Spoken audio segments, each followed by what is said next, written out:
When implementing a blended learning approach, there are good ways to do it and not so good ways to do it. As all teachers and leaders know, using technology doesn't automatically equate to learning gains. In fact, sometimes it can be more of a distraction than a help. This underscores the importance of thoughtfully implementing blended learning in ways that align with best practices and thoughtful research. Our team uses an approach to blended and personalized learning developed through research, mentoring educators in their schools, and our own classroom experience.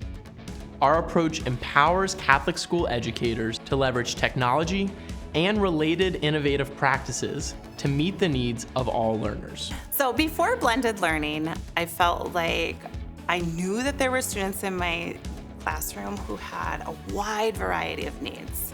Some students who were working well above grade level, students who were really struggling to meet the grade level standards. But knowing what to do about that was a really big challenge, and I felt like I was spread very, very thin, and it almost felt like a game of whack-a-mole. We get it. Knowing how to meet every student's needs is a big challenge because there's a lot out there. And the term blended learning is actually a pretty broad term that encapsulates several models of using technology in the classroom. But they're not all equally effective in every context. Through our research and experience, we have identified some key pieces that make blended learning classrooms successful. We refer to this as powered learning. Powered learning is a form of learning where students use adaptive software in a classroom to individualize their interactions with content. At the same time, teachers employ high-yield instructional practices and optimize their role. They use data from the software in regular and thoughtful ways to make targeted interventions. What could this look like in practice? Let's hear from a teacher who has gone through our higher powered learning training program on how she has implemented it. We start out with a mini lesson where I'm reviewing a little bit of content that we've previously covered, or maybe working on some foundational skills in a very short mini lesson. I have the students in 3 groups. One group of students will go to independent work where they're working on something that is connected to our current learning, or maybe something that's going to support a gap that they might have in their understanding, like some review of previously taught content. Another group of students will come to the teacher station where they will be working in a small group with me. Again, it's going to be based on what that group of students needs.